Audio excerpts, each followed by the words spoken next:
Praise the lord. యేసుక్రీస్తు వారి శ్రేష్టమైన నామంలో మీ అందరికీ శుభాభివందనాలు తెలియజేస్తున్నాను. ఒక చిన్న ప్రార్థన చేసుకుందాం. మహోన్నతుడు గొప్ప తండ్రి, నీకు వందనాలు. బలమైన దేవ, జీవం గల దేవ, నీకు వందనాలు. ఆశ్రయమైన దేవ, నీకు వందనాలు. తండ్రి, నీకు వందనాలు. మా కన్నులు తెరవండి. మేము నిన్నుగా ఆరాధించుటకు సెలవివ్వండి. నీ పాదం వద్దకు వస్తున్నాం తండ్రి. మా నీతికి ఆధారమైన దేవ, నీకు వందనాలు, స్తోత్రాలు. నువ్వు అనుగ్రహించిన ఈ సమయం వరకే నీకు వేలాది వందనాలు, స్తోత్రాలు చెల్లించుకుంటూ నీ వాక్యం చేత మమ్మల్ని దర్శించండి. యేసు నామంలో వేడుకొని ప్రార్థిస్తున్నాము తండ్రి, ఆమేన్. యెషయా ప్రవక్త 720 సంవత్సరాలు క్రీస్తు పుట్టుకకు ముందు ఆయన ఆశ్చర్యకరుడు అనే ప్రవచనాన్ని తెలియజేశాడు. ప్రవక్త అనగానే మనకేంటంటే దేవుని పక్షంగా మనుష్యుల వద్దకు వచ్చేవాడు.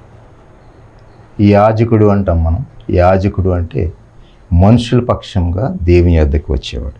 ఆయన ఒక పుట్టుక ఒక అద్భుతం, ఆశ్చర్యాన్ని కలుగజేస్తూ ఉంది. యెషయా గ్రంథం 7వ అధ్యాయం 14వ వచనంలో కన్యక గర్భవతి అయి కుమారుని కన్ను. ఆయనకి ఇమ్మానుయేలుని పేరు పెట్టుకోండి. ఇమ్మానుయేలు అనగా దేవుడు మనకు తోడై ఉన్నాడని అర్థం. అదేవిధంగా యెషయా గ్రంథం 9వ అధ్యాయం 6వ వచనంలో ఆయన ఆశ్చర్యకరుడు అనే ప్రవచనాన్ని ప్రవచించాడు. కన్యక గర్భవతి అయి కుమారుని కన్ను అనే దేవదూత మరియమ్మ వద్దకు వచ్చి చెప్పినప్పుడు మరియమ్మ కూడా ఆశ్చర్యానికి గురైంది. సో యేసు పుట్టుక అనేది నిజం, అది ఒక చారిత్రాత్మక సత్యం. Bible is a history and Bible is a mystery. ఆయనది లైంగిక సంబంధం లేని జన్మ. దైవ కుమారుడుగా జన్మించాడు. దైవ కుమారుడుగా. కుమారుడు అనగా కు అంటే పాపము, మారుడు అంటే పరిహరించేవాడు, పాపమును పరిహరించేవాడు. అందుకే మనం చూస్తాం దైవ లేఖనాల్లో ఇతడు నిజముగా దైవ కుమారుడే అని రోమా సైన్యాధిపతి అంటాడు. అదేవిధంగా లూకాసు వార్త 8వ అధ్యాయం 28వ వచనంలో యేసు సర్వోన్నతుడైన దేవుని కుమారుడా. ఇక్కడ దేవుని కుమారుడు అంటే దేవుడు అని అర్థం. ఇక్కడ దయ్యం పట్టినవాడు కూడా గుర్తించాడు యేసయ్య దైవ కుమారుడని. సో ప్రపంచంలో 7 అద్భుతాలు ఉన్నాయని, 7 వండర్స్ ఉన్నాయని అంటారు. కానీ ఈ 7 వండర్స్కి మించిన ఆశ్చర్యకరమైనది యేసయ్య. సో గమనించండి ప్రియులారా, ఇక్కడ సృష్టిలో ఎన్నో ఆశ్చర్యకార్యాలు ఉన్నాయి. అవన్నీ దేవుని యొక్క ప్రతిబింబాలే. ఈ 4 సువార్తలు మనం గమనిస్తే ఆయన జననం నుంచి మరణం, జననము, మరణము, పునరుద్ధానం అన్నీ ఆశ్చర్యకరములే. యేసయ్య మాటలు, యేసయ్య క్రియలు అన్నీ ఆశ్చర్యం కలిగిస్తాయి. ఒకటి గమనించండి, లూకాసు వార్త 2వ అధ్యాయం 18వ వచనంలో గొర్రెల కాపరులు తమతో చెప్పిన సంగతులను గూర్చి విన్నవారందరూ మిక్కిలి ఆశ్చర్యపడారు. గొర్రెల కాపరులు, యేసయ్య పుట్టిన వెంటనే గొర్రెల కాపరులకి దూత వార్త చెప్పగానే గొర్రెల కాపరులు వెళ్ళి యేసయ్యను ఆరాధించారు, పూజించారు. వాళ్ళు వచ్చిన తర్వాత ఈ అద్భుత కార్యాన్ని, ఆశ్చర్య కార్యాన్ని చెప్తుంటే విన్నవారందరూ మిక్కిలి ఆశ్చర్యపడ్డారంట. సో యేసు చేసిన అద్భుతాలన్నీ ఆశ్చర్యమేలే. యేసు చేసిన కార్యాలన్నీ ఆశ్చర్య కార్యాలను చేస్తాయి. మరి యేసు గురించి అనేక మంది ఆశ్చర్యపడ్డారు, అనేక మంది విన్నారు. ఆయన జీవించిన 33 సంవత్సరాల కాలంలో యేసు గురించి విన్నారు, ఆశ్చర్యపడ్డారు. యేసుక్రీస్తు యొక్క తల్లిదండ్రులు కూడా ఆశ్చర్యపడ్డారు. ఇక్కడ గమనించండి, యేసు ప్రభువుని గూర్చి విన్న వారందరూ ఆశ్చర్యపడడంలో ఆంతర్యం ఏమిటి? మరి మనల్ని గూర్చి విన్న వారందరూ ఆశ్చర్యపడుతున్నారా, అసహ్యపడుతున్నారా? సో యేసుని గూర్చి విన్నవారందరూ ఆశ్చర్యపడినప్పుడు ఆయన పిల్లలమైన మనల్ని గురించి కూడా మరి ఆశ్చర్యపడాలి కదా. మరి మనల్ని గూర్చి ఆశ్చర్యపడకుండా అసహించుకుంటున్నారంటే దానికి కొన్ని కారణాలు ఉంటాయి. మరి యేసుని గూర్చి ఆశ్చర్యపడ్డారంటే ఆయనలో ఉన్న గుణగణాలు ఏంటి? ఆశ్చర్యకరుడు యొక్క గుణగణాలు ఏంటి? సో దైవలేఖనాల నుంచి ఒక 2-3 వాక్యాలని మనం ఈ సందేశం ద్వారా ధ్యానించి నా సందేశాన్ని ముగింపులోకి తీసుకొస్తాం. మొట్టమొదటిగా లూకాసు వార్త 2వ అధ్యాయము 48వ వచనం. ఆయన తల్లిదండ్రులు ఆయనను చూచి మిక్కిలి ఆశ్చర్యపడిరి. యేసయ్య తల్లిదండ్రులు అంట ఆయన చూచి మిక్కిలి ఆశ్చర్యపడ్డారంట. సో యేసయ్యకి అప్పుడు 12 సంవత్సరాల వయసు ఉంటుంది. బాలుడైన యేసయ్య నజరేతు నుండి పస్కా పండుగను ఆచరించడానికి యెరూషలేముకి వచ్చారు. సో అది పండుగ ఆచారం. ఎవ్రీ ఇయర్, ప్రతి సంవత్సరం పస్కా పండుగ యెరూషలేముకి వస్తూ ఉంటారు. పండుగ అయిపోయిన తర్వాత వారు తిరిగి వెళ్తుండగా బాలుడైన యేసు వారితో లేడు. తిరిగి వెళ్తూ ఉండగా సో చాలామంది మనం అందరం అనుకుంటాం అన్నమాట, ఈ రోజుల్లో ఎలా అనుకుంటామంటే యేసు ప్రభు వారితో ఉన్నాడని అనుకుంటారు. అందరూ యేసు ప్రభు వారితో ఉన్నాడంటే మనతో ఉన్నాడని అనుకుంటారు. కానీ ఆయన వారితో లేడని తెలియడం లేదు. యేసు ప్రభు మనతో ఉండాలి అంటే నీలో గుణగణాలు, నీ యొక్క క్రియలు, నీ మాటలు అన్నీ కూడా ఆయనకు అనుగుణంగా, ఆయన తగ్గట్టుగా ఉండాలి. సో తల్లిదండ్రుల సంగతి వెరుగ్గా యేసు యొక్క తల్లిదండ్రులు ఆయన సమూహంలో ఉన్నాడు అనుకొని తలంచి జనసమూహంలో కలిసిపోయాడు అనుకుని ఒక దిన ప్రయాణం సాగిపోయారు. అప్పటికే బ్యాక్కి వెళ్ళిపోతున్నారు నజరేతుకి. ఆయన తమ బంధువుల్లోనో తెలిసిన వాళ్ళలోనో ఎవరితోటి ప్రయాణం చేస్తున్నా అక్కడ వెతుకుతున్నారు ఆయన్ని. సో యేసయ్యను అక్కడ వెతుకుతున్నారు. ఇంకా ఆయన కనబడకపోయేటప్పటికి తిరిగి 3 రోజుల తరువాత మళ్ళీ యెరూషలేముకి తిరిగి వచ్చారు. యేసు ఎక్కడ ఉంటాడని తల్లిదండ్రులకు కూడా తెలిసినట్లు లేదు. యేసు ఎక్కడ ఉంటాడని వెతికారు మళ్ళీ చివరికి కనుగొన్నారు. ఎక్కడున్నాడు ఆయన? లూకాసు వార్త 2వ అధ్యాయము 46-47 వచనాల్లో అది క్లియర్గా చెప్పబడి ఉంది యేసయ్య ఎక్కడికి ఉన్నాడనేది. 46వ వచనం, 3 దినములైన తరువాత ఆయన దేవాలయంలో బోధకుల మధ్య కూర్చుండి వారి మాటలను ఆలకించుచు వారిని ప్రశ్నలు అడుగుచూ ఉండగా చూచిరి. తల్లిదండ్రులు చూస్తున్నారు. 47వ వచనం, ఆయన మాటలు వినిన వారందరూ ఆయన ప్రజ్ఞకును మరియు ఆయన ప్రత్యుత్తరములకును విస్మయముందిరి. అమేజ్డ్. ఆయన అండర్స్టాండింగ్స్, ఆయన ప్రజ్ఞకు, ఆయన ప్రత్యుత్తర ఆన్సర్స్, బోధకుల మధ్య కూర్చుని ఆయన మాటలు ఆలకిస్తున్నాడంట బాలుడైన యేసు. మరి యేసు సర్వస్వతంత్రుడు అయినప్పటికీ 12 సంవత్సరాల ఏజ్ పిల్లవాడు, బాలుడైన వాడు ఎక్కడుంటాడు? మనమైతే ఎక్కడ ఉంటాం? మన పిల్లలు ఎక్కడున్నారు? మన పిల్లలు దేవాలయంలో ఉన్నారా? మరి బోధకులతోటి చర్చిస్తున్నారా? లేదా సినిమా హాల్స్లో ఉన్నారా? లేదా వీడియోస్ చూస్తూ ఉన్నారా? ఫోన్స్ చూస్తూ ఉన్నారా? ఎక్కడున్నారు మన పిల్లలు? ఇప్పుడు మన ప్రజెంట్ జనరేషన్లో ఆలోచిస్తే కనుక పిల్లలందరూ చిన్నప్పటి నుంచి 5 సంవత్సరం పిల్లగాడి దగ్గర నుంచి మొబైల్ ఫోన్స్, వీడియో గేమ్స్. అంతేగాని దేవుని వాక్యాన్ని చదువుతున్నారా? తల్లిదండ్రులైన మనం మరి పిల్లలకి దేవుని వాక్యాన్ని అలవాటు చేస్తున్నామా? దేవుని వాక్యం చదవడం అలవాటు చేస్తున్నామా? ఇవన్నీ మనం గమనించవలసిన విషయమేనా. సో మరి మనమైతే ఎక్కడ ఉన్నాం? యేసు బోధకుల మధ్య కూర్చుండి వారు చెప్పే మాటలను ఆలకిస్తూ వాళ్ళని ప్రశ్నలు అడుగుతూ ఈయన కూడా కొన్ని సమాధానాలు చెబుతూ ఉన్నాడు. సో ఇది చూసి ఆయన తల్లిదండ్రులు మిక్కిలి ఆశ్చర్యపడ్డారంట. అప్పుడు తల్లి వచ్చి అంటుందంట, నాయన ఏంటి ఇలా చేసావు? మమ్మల్ని ఎందుకు ఇలా బాధ పెట్టావు అంటే అప్పుడు ఆయన అంటున్నాడు, మీరేలా నన్ను వెతుకుచుంటిరి? నేను నా తండ్రి పనుల మీద ఉండవలనని మీరు ఎరుగురా. ఇక్కడ తండ్రి అంటే ఎవరు? దేవాది దేవుడు. ఆయన గురించి మాట్లాడుతున్నాడు. కానీ తల్లికి అర్థమైంది. అక్కడ తండ్రికి ఏసేపుకి అర్థమైందో లేదో తెలియదు, కానీ అక్కడ తల్లి ఈ మాటలన్నిటిని తన హృదయంలో దాచుకున్నదని దేవుని వాక్యం సెలవిస్తూ ఉంది. ఇక్కడ 2 విషయాలు గమనించండి. ఇక్కడ మనకు తెలుసు అబ్రహాం, పాత నిబంధనలో అబ్రహాం విశ్వాసులకు తండ్రి. దేవుడు ఏమి చెప్తే అది నడుచుకొని ప్రయాణం చేసినవాడు.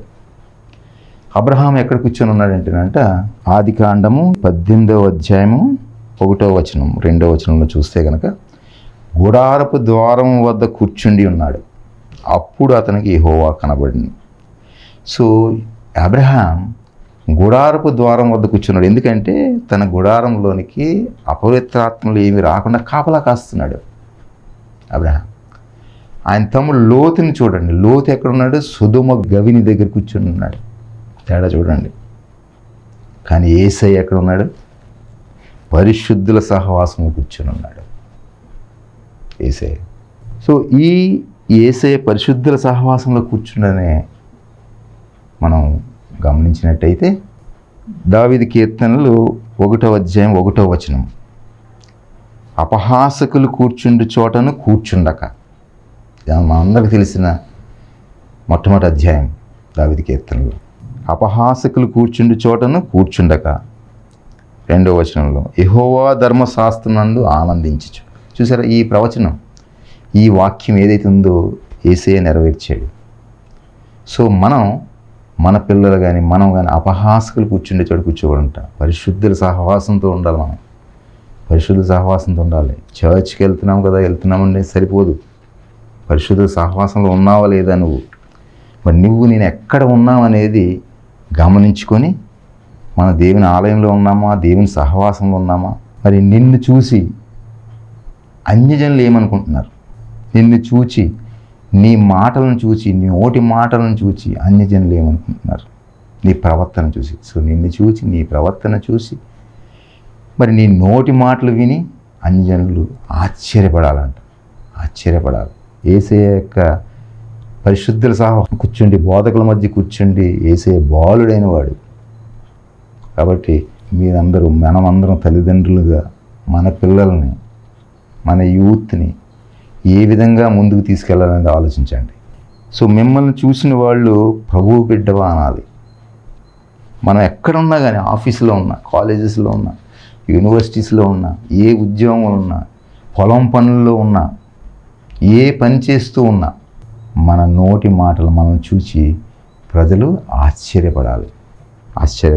ఇంకా 2వ విషయంగా వస్తే లూకాసు వార్త 4వ అధ్యాయము 22వ వచనం ఈ విధంగా ఉంది.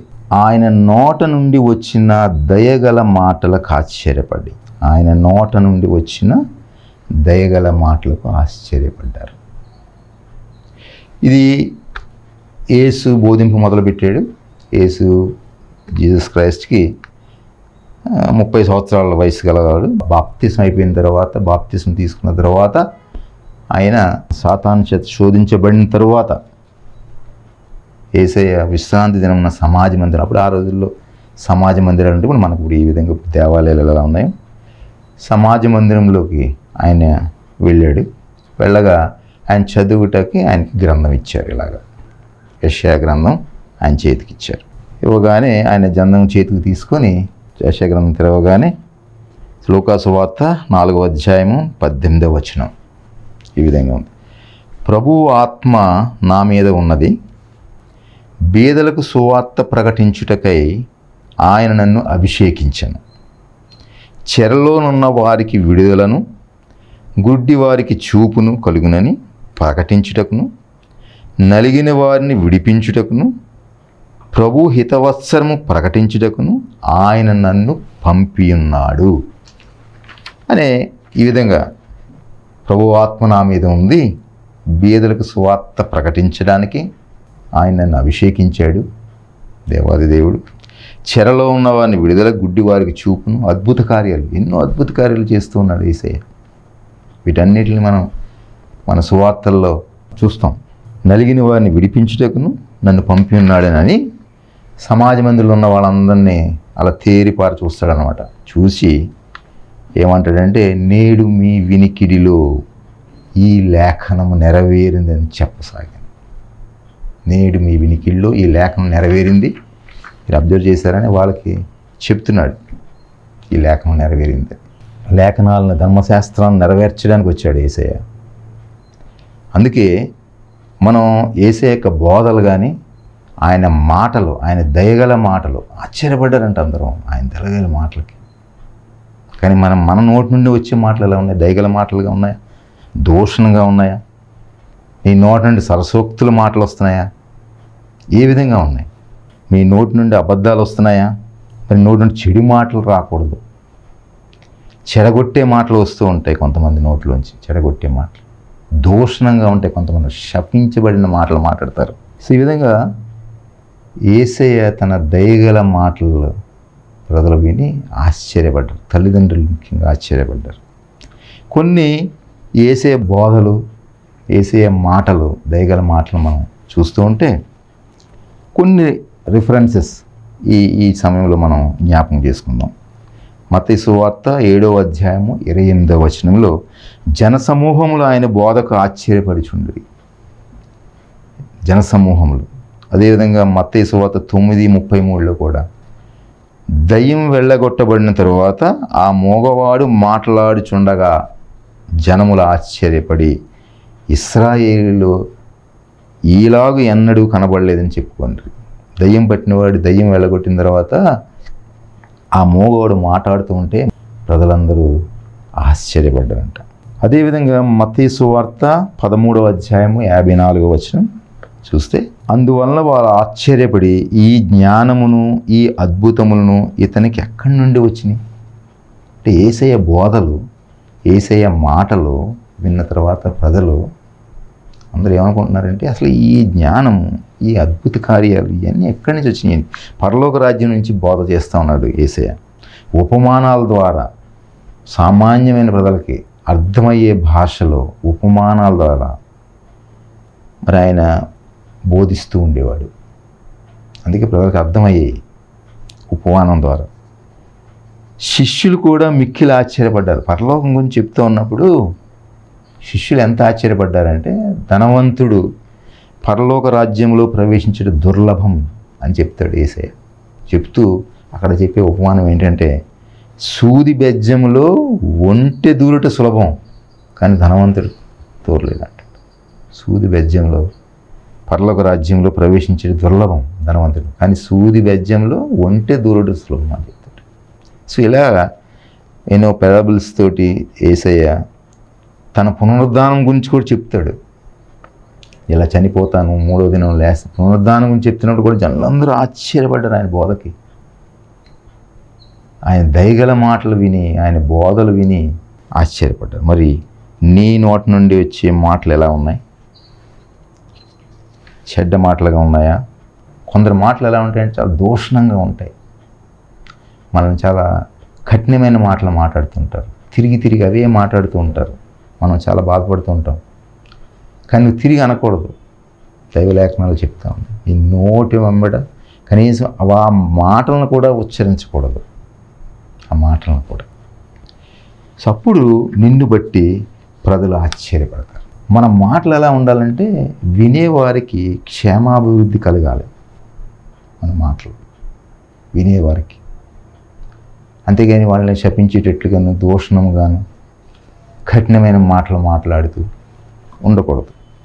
ఎఫెసీయులకు రాసిన పత్రిక 4వ అధ్యాయము 29వ వచనము నుండి 32వ వచనం వరకు మనం చూస్తే గనక వినువారికి మేలు కలుగునట్లు అవసరమును బట్టి క్షేమాభివృద్ధికరమైన అనుకూల వచనమే పలుకుడు కానీ దుర్భాష ఏదైనను మీ నోట రానియకుడి.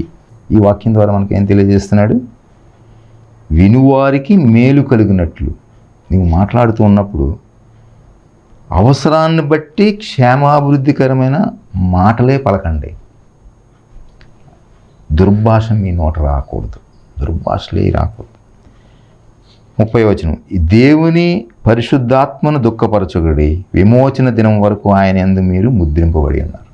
సమస్తమైన ద్వేషము, కోపము, క్రోధము, అల్లరి, దూషణ, సకలమైన దుష్టత్వం మీరు విసర్జించుడి. చూసారా ఎన్ని చెప్తున్నాడు? ఇవన్నీ పాపముకి. ఇవన్నీ ద్వేషము, కోపము. కోపపడుడి కానీ పాపము చేయకూడదు అన్నాడు. క్రోధము, అల్లరితో కూడిన ఆటపాటలు, అల్లరి, ఇవన్నీ మనం తీసుకుంటే ఇప్పుడు దేశమంతా ప్రపంచమంతా వీటితోటి నిండి ఉంది. దూషణ, సకలమైన దుష్టత్వం అన్ని విసర్జించి ఒకని ఎడల ఒకడు దయ కలిగి కరుణాహృదయులే కనికరం గలవారై దేవుడు మిమ్మును క్షమించిన ప్రకారము మీరును ఒకరికొకరు క్షమించుడి. సరే, అల్టిమేట్లీ ఏం చెప్తున్నాడంటే దైవలేఖనాలు వీటన్నిటిని వదిలేసి ఈ సకలమైన దుష్టత్వాలన్నీ విసర్జించి మనం ఒకని ఎడల ఒకడు దయ కలిగి దయగల మాటలతోటి మాట్లాడుకుంటూ దేవుణ్ణి స్తుతిస్తూ దేవుడు మనకు అనుగ్రహించిన ప్రతి విషయంలోనూ మనం దేవుని స్తుతించాలంటాడు. Each and everything. అందుకే దావీదు కీర్తనలు 34వ అధ్యాయం చూడండి, 4వ అధ్యాయంలో చెప్తాడు, మేలైనా మేలే, కీడైనా మేలే. ఆ విధంగా తలచాలి మనం. అంటే మనం కీడికి తగమా? సో ఏదైనా దైవ చిత్తం లేనిది ఏది జరగదు. అందుకే ప్రతి విషయంలోనూ దేవుని స్తుతిస్తూనే ఉండాలి. ఒకవేళ నీకు మేలు జరిగినా దేవుని స్తుతించు, కీడు జరిగినా మేలు స్తుతించు. ఏ విధమైన సరే నీకు ఏదో ఒక కష్టం వచ్చింది, దేవుని స్తుతించు. అందుకే క్షమ అనేది, క్షమించడం అనేది మొత్తం అంతే బైబిల్లో మనం చూస్తూ ఉంటే కనుక ఫర్గివ్నెస్ అనేది it's a very powerful weapon అన్నమాట.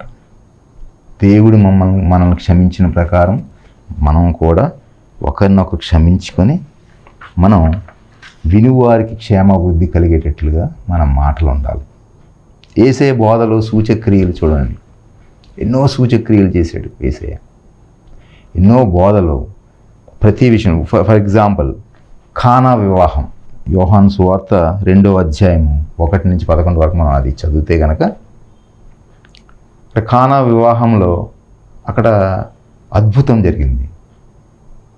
మొదటి సూచక్రియ యేసయ్య చేశాడు. కానా వివాహంలో 2 విషయాలు మనం గుర్తుపెట్టుకోవాలి. అక్కడ యేసు పిలువబడ్డాడు, యేసు ఆయన శిష్యులు పిలువబడ్డారు. అంటే మనం యేసయ్యని మన ఇంట్లోకి ఆహ్వానించాలి, మన హృదయంలోకి ఆహ్వానించాలి.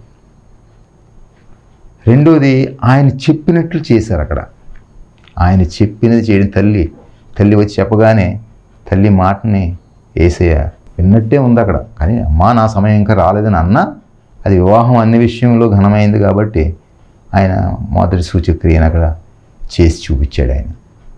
సో యేసయ్యని ఆహ్వానించారు, invited, Jesus invited to that marriage. Second one is ఆయన ఏం చెప్పారో చేశారు. మరీ మాట్లాడలే, నింపండి పాత్రలు అన్నాడు వాటర్ తోటి. ఎందుకు నింపాలి, ఏంటి, దీనివల్ల ఏంటి, ప్రశ్న లేదు. అంటే మనం ప్రశ్నించకూడదు. దేవా నాకెందుకు ఇది చేసావు, నువ్వు నాకెందుకు ఇలా జరిగింది, నేను ఎంత భక్తిగా ఉంటున్నాను కదా, ఎందుకు దేవా నన్ను ఇలా చేసావు అని మనం ప్రశ్నించకూడదు. నువ్వు దేవుని స్తుతిస్తూ ఉండాలి. నువ్వు దేవుడు ఏది చెప్తే అది చెయ్యి. సో అక్కడ కానా వివాహం. అదేవిధంగా యోహాను సువార్త 3వ అధ్యాయంలో దేవుని రాజ్యం గురించి చెప్పాడు. తర్వాత 4వ అధ్యాయంలో సమరయ స్త్రీ గురించి చెప్పాడు. సమరయ స్త్రీ, ఆ సమరయ స్త్రీ గురించి చెప్తా ఉన్నప్పుడు శిష్యులు ఆశ్చర్యపడ్డారు యేసయ్య. అందుకే యేసయ్య ప్రతి నడవడిక, ప్రతి మాట, ఆయన చేసిన కార్యాలు అన్నీ ఆశ్చర్యాలే. ఎందుకంటే ఈయనేంటి ఒక స్త్రీ దగ్గరికి వచ్చి మాట్లాడుతున్నాడు ఏంటి అనుకున్నారు శిష్యులు. కానీ ఆయన ప్రశ్నించలేదు, మాట్లాడుకుంటూ ఊరుకున్నారు. కానీ ఆశ్చర్యపడ్డారు. తర్వాత యేసయ్య ఎంత పవర్ఫుల్గా మాట్లాడతాడంటే, జీవాహారం నేనే, నేనే నేనే నేనే, I'm the light, I'm the light of this world అంటాడు. నేనే ద్వారం, ఐఎమ్ ద డోర్, నేనే మార్గం, ఐఎమ్ ద వే, నేనే సత్యమును, నేనే జీవమును, నేనే నిజమైన ద్రాక్షవల్లి. అంటే ఆయన బోధల్లో మనం కనుక గమనిస్తే ప్రతి బోధలోనూ ఉపమానాలతోటి మనల్ని హెచ్చరించే విధంగా, మనం ఏ విధంగా నడుచుకోవాలి, మనం ఏ విధంగా మాట్లాడాలి, మన క్రియలు ఎలా ఉండాలి. మనం మంచి వాక్యం వింటాము, మనం చర్చెస్కి వెళ్తాము, వాక్యాలు వింటాము, ఉపవాసాలు ఉంటాము, ఎన్నో చేస్తూ ఉంటాం. కానీ మన వాక్యం ఉన్న మన క్రియలు ఉండవు, క్రియారూపంలో ఉండవు. ఉపవాసం అనగానే ఇది ఉపవాసం అంటే కేవలం పొద్దున్నుంచి సాయంత్రం ఏం తినకుండా ఉండడం ఉపవాసం కాదు. దేవునితో సహవాసం, దేవునితో సహవాసం ఎలా చేయాలని దైవలేఖనాలు చెప్తూ ఉన్నాయి. అలా నిజమైన ఉపవాసం ఏంటనేది యెషయా గ్రంథం 58వ అధ్యాయంలో తెలియజేసాడు ప్రవక్త. సో అసలు కొంతమంది ఉపవాసం అనగానే ఏదో అనుకుంటారు అనమాట. ఉపవాసం అనగానే నేను ఇది మానేస్తాను అంటారు. అది కాదు, నువ్వు దేవునితో జీవించాలి, దేవునితో సహవాసం చేయాలి. అందుకే వినువారికి క్షేమాభివృద్ధి కలగాలి. మన మనుషులకు క్షేమము మేలు కలిగే మాటలు రావాలి మనందరికీ. కఠినమైన మాటలు నీ నోటంటే రాకూడదు, నీ పెదాల్లో ఉండకూడదు, అవి రాకూడదు. అందుకే ఆయన దయగల మాటల వల్ల ఆయన గూర్చి ఆశ్చర్యపడ్డారు. సో మనల్ని గూర్చి కూడా ప్రతి చోట సాక్ష్యం చెప్పగలిగేటట్లు ఉండాలి. ఆయన పిల్లలు ఆయనలాగే ఉండాలి. మరి నన్ను నీతిమంతునిగా తీర్చడం ఆశ్చర్యమే కదా. మరి ఒక వ్యక్తిలో ఆశ్చర్యకార్యం జరగాలంటే ఆశ్చర్యకరుడికే సాధ్యం. అందుకే దైవలేఖనాల్లో మనం చూస్తాం, నశించిన దాన్ని వెదక రక్షించుటకు ఆశ్చర్యకరుడైన యేసు ప్రభు నరునిగా దైవ కుమారునిగా ఈ లోకానికి వచ్చాడని గమనించాం. సో మన జీవితంలో మరి ఒక ఆశ్చర్యకార్యం జరగాలంటే ఆశ్చర్యకరమైన యేసు వద్దకు రావాలి. అల్టిమేట్లీ మన గోల్ ఏంటంటే, మన గురి ఏంటంటే యేసు వద్దకు రావాలి, యేసు వద్దకు రావాలి అని మనం తీర్మానం చేసుకొని మన ప్రభువైన యేసుక్రీస్తు లాగానే మనం ప్రతిబింబిస్తూ మనం కూడా ఆశ్చర్యకరమైన బ్రతుకుతాం. అనేకులకు మనం అందరం మాదిరిగా ఉండాలని నేను తెలియజేస్తూ దేవుడి వాక్యాన్ని దీవించునుగా.